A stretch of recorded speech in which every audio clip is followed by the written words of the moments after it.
Ladies and gentlemen, the President of the United States, accompanied by the Vice President of the United States.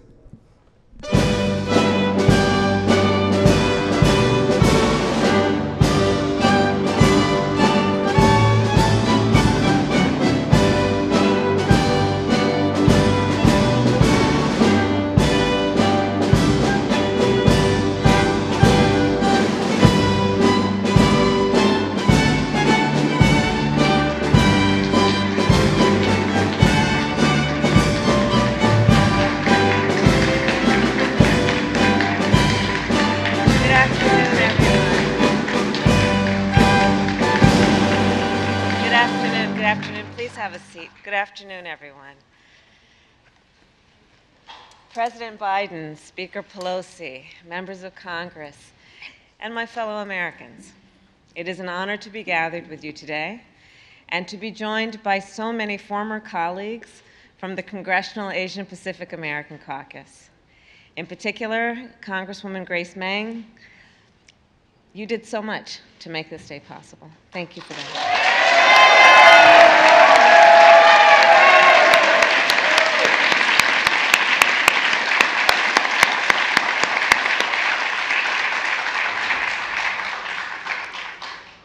So when my mother was 19 years old, she came to the United States from India to become a breast cancer researcher. Growing up, my mother made sure that my sister Maya and I learned of the important, glorious history of Asian Americans, Native Hawaiians, and Pacific Islanders in America. Because that, of course, is part of the history of America. To teach this history is to help all of us as Americans understand where we come from. And to teach this history is to help us understand who we are. The National Museum of Asian Pacific American History and Culture will teach and tell the story of our country. This is a story about heroes who shaped our nation for the better.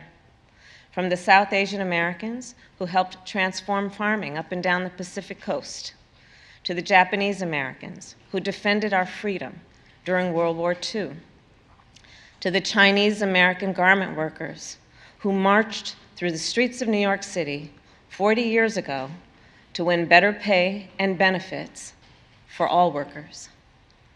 This is also a story about some of our country's darkest moments.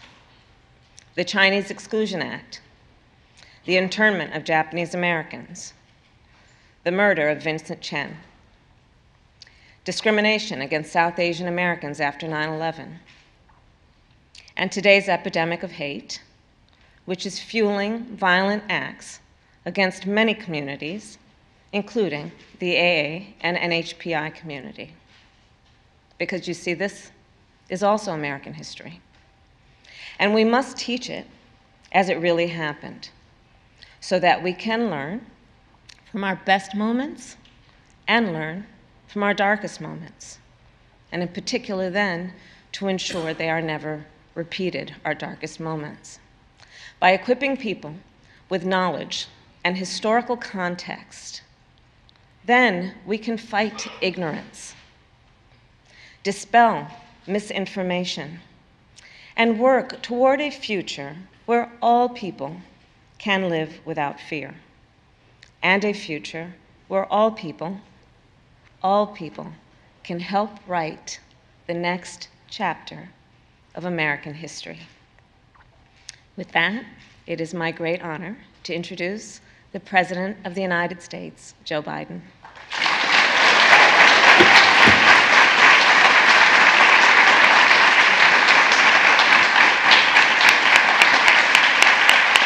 Thank you. Thank you.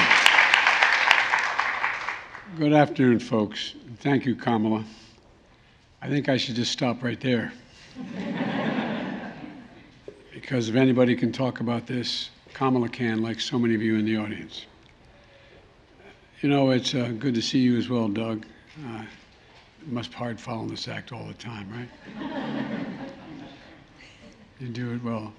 Today, I'm honored to sign into law something that's long overdue. And the National Museum of Asian and Pacific American History and Culture here in Washington, D.C. You can clap for that because this lady did.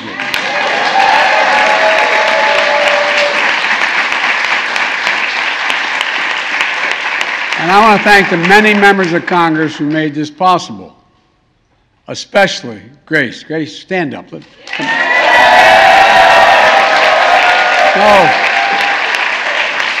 And she started early. She's not new to this. I think it was the first time you introduced was 2015. Is that right? Yeah, well, you're only 7 years ahead of everybody else.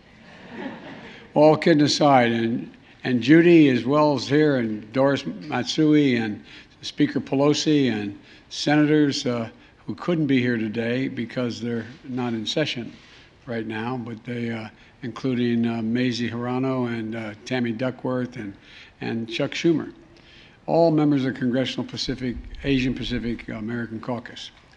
While this bill was been working its way through the Congress the past decades, its story behind it goes back centuries. Throughout our history, beyond what the Vice President pointed out, Asian American, Native Hawaiians, Pacific Islanders have literally shaped the history and the contours of this country. As I said last month, in Asian American History Month, a reception in the Rose Garden we had, there's no single Asian American, Native Hawaiian, or Pacific Islander identity. The diversity of the cultures is significant, and the breadth of achievement is equally as broad and significant. The enrichment of our country has been our communities, not just the country, but down to individual communities, the impact that the community has had. All of it has been defined by who you are and who we are as a nation. And it's defined us. And all of it's an embodiment of so many of you here today. Leaders in civil rights like Karen Nagasaki and Karen Korematsu. Where are you? Where are the Karens? There you go.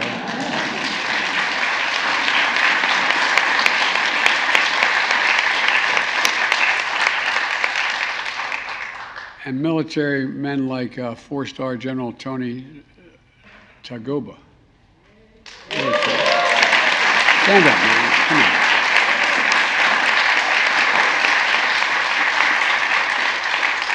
He's the only one I can say stand up to because I'm still the commander-in-chief. I'm serious. You've made a hell of a contribution. In the arts and sciences, like the father of Erica Orosogu, where's that guy? There you go, Dad, stand up. Now,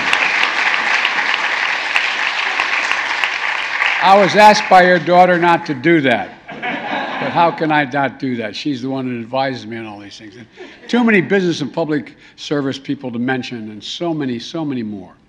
And many of you in the audience, we should go through all the contributions you've all made. And it's about time for a national museum to capture the courage, the character, and the imagination.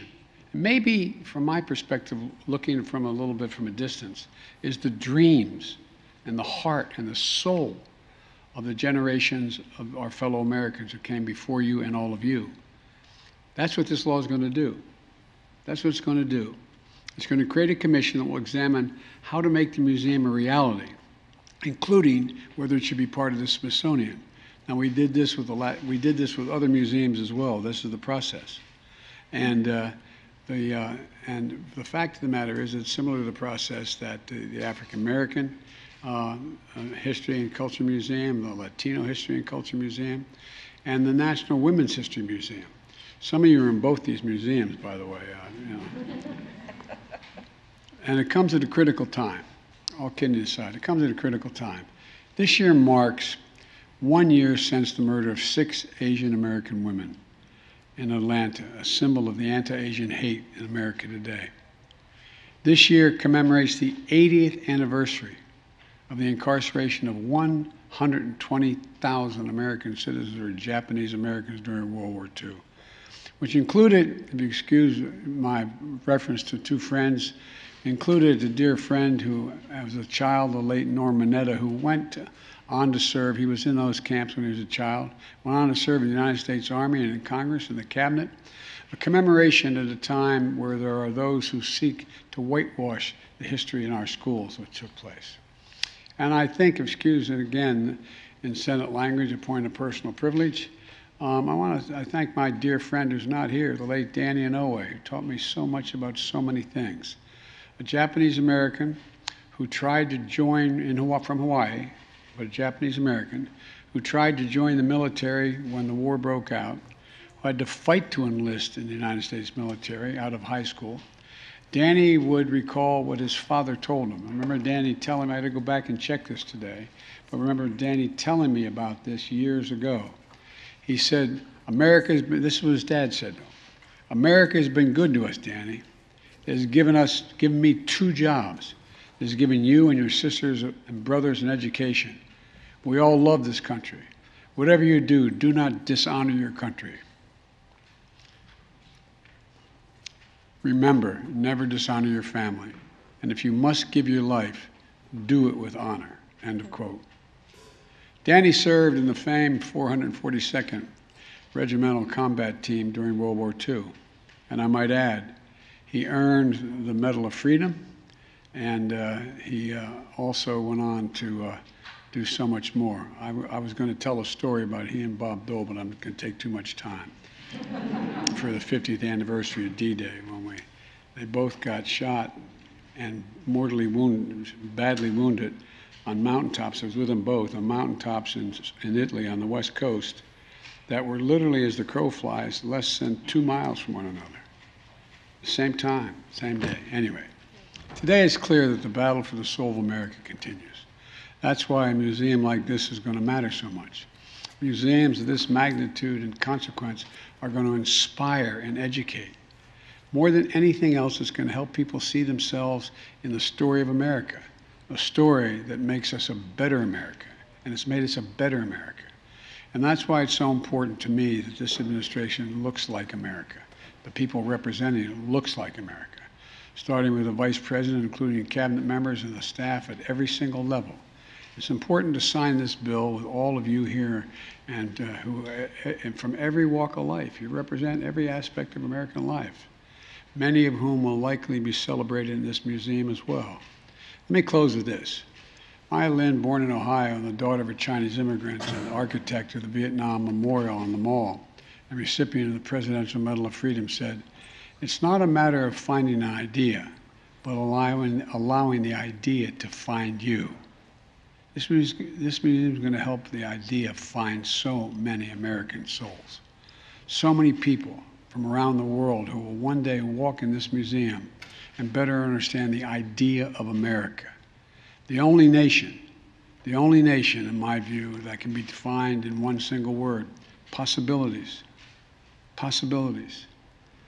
Much earlier, my ancestors came, but your ancestors came.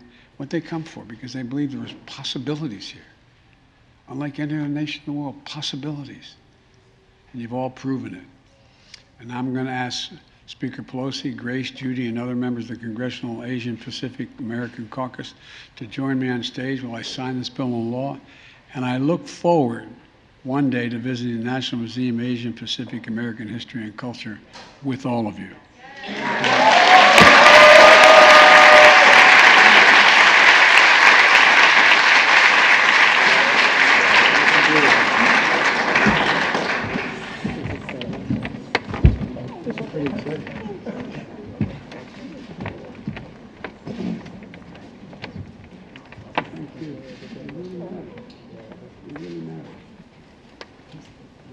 All right. Now, I don't know why they do this, but they only give me one pen. I used to stand in absolute awe and watch Barack Obama sign with 7, 8, 9 different pens, Barack Obama. I'm in awe.